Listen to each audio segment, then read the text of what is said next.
Quando em agosto de 2021 a lei que permitia que os clubes pudessem deixar de ser associações sem fins lucrativos para se tornarem sociedades anônimas do futebol foi aprovada, ninguém sabia o que esperar de um futuro próximo no futebol brasileiro. Acontece que más gestões de alguns gigantes nacionais acelerou o processo, a começar por Cruzeiro e Botafogo. Enquanto o primeiro estava no seu terceiro ano consecutivo na terceira divisão, completamente quebrado por seguidas gestões criminosas, o segundo há décadas não conseguia fazer sua estrela única brilhar, também devido às más gestões que praticamente tornaram o clube insolúvel. Ronaldo Fenômeno e John Textor então se tornaram os primeiros mártires de grandes torcidas brasileiras. Na sequência veio a 777 no Vasco e mais recentemente o Grupo City comprando o Bahia. E a solução de virarem SAF foi tão benéfica a curto prazo que em 2023 todas as equipes já estão de volta à Série A do Brasileirão.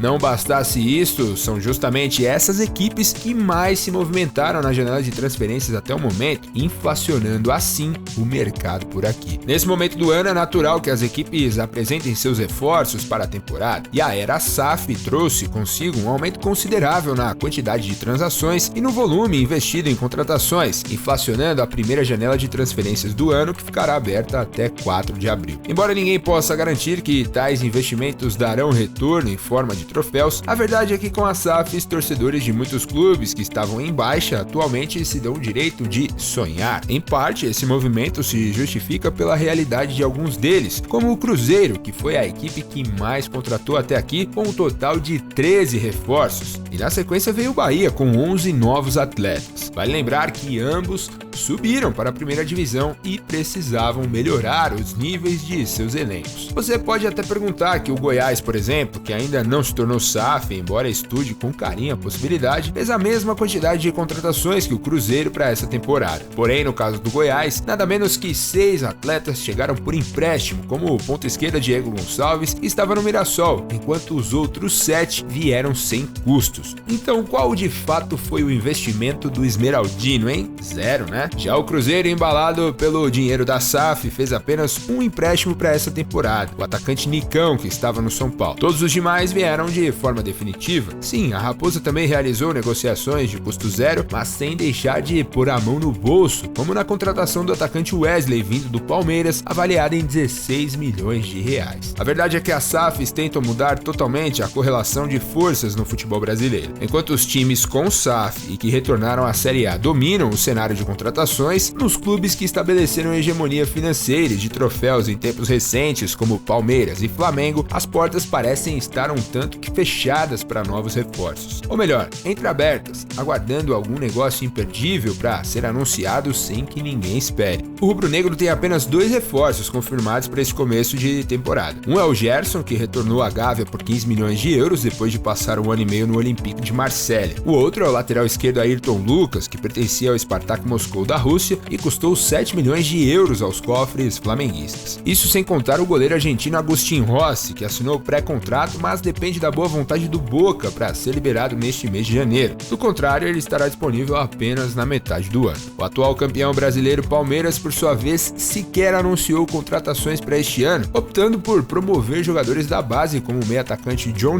o zagueiro Kaique Neves e os laterais Gustavo Garcia e Vanderlan. A movimentação nos dois clubes em nada lembra o cenário visto há 3 ou 4 anos, quando ambos costumavam dominar o mercado e abocanhar as melhores opções nas janelas de transferências. Enquanto isso, o Vasco, que passou os últimos anos minguando seu torcedor de qualquer possibilidade de ser feliz, pode enfim se fartar na mesa que para ele foi preparada pelos investidores. Antes de 2022 acabar, o clube de São Januário já era o que mais havia investido em reforços para a atual temporada, com 43 milhões de reais. Hoje, com 8 jogadores anunciados, o time cruzmaltino já soma 86 milhões em reforços. Os mais caros foram o argentino Luca Orellano, contratado junto ao Vélez Sarsfield da Argentina pelo equivalente a 20 milhões de reais, Lucas Piton, que estava no Corinthians e custou 16 milhões e meio, e Léo Pelé, vindo do do São Paulo por 16 milhões. Mas será essa a tendência em todas as próximas janelas de transferências? Os clubes SAF continuarão arrebentando de contratar e se tornando a cada dia mais fortes, a ponto de poder competir de frente com Palmeiras e Flamengo? A pegar pelo exemplo do Botafogo, não. Em 2022, quem iniciou a temporada liderando os gastos com contratações foi justamente o time da Estrela Solitária, com mais de 65 milhões de reais investidos em reforços. Já na segunda janela de 2022, Flamengo e Palmeiras fizeram valer seu poderio financeiro e mesmo sem SAF dominaram o mercado de contratações com gastos de quase 90 milhões cada. No fim das contas, enquanto o primeiro ganhou Copa do Brasil e Libertadores, o segundo faturou mais um Brasileirão, deixando todos os demais clubes sonhando. Para 2023, aliás, o Botafogo resolveu mudar de postura e ser mais comedido em suas investidas no mercado. No fim do ano passado, o clube anunciou que planejava trazer apenas 4 reforços para essa temporada. Portanto, o futuro ainda é incerto, mas o que é realmente certo é que, em 2023, pelo poder de investimento dos clubes que disputarão a Série A, deveremos ter um dos campeonatos brasileiros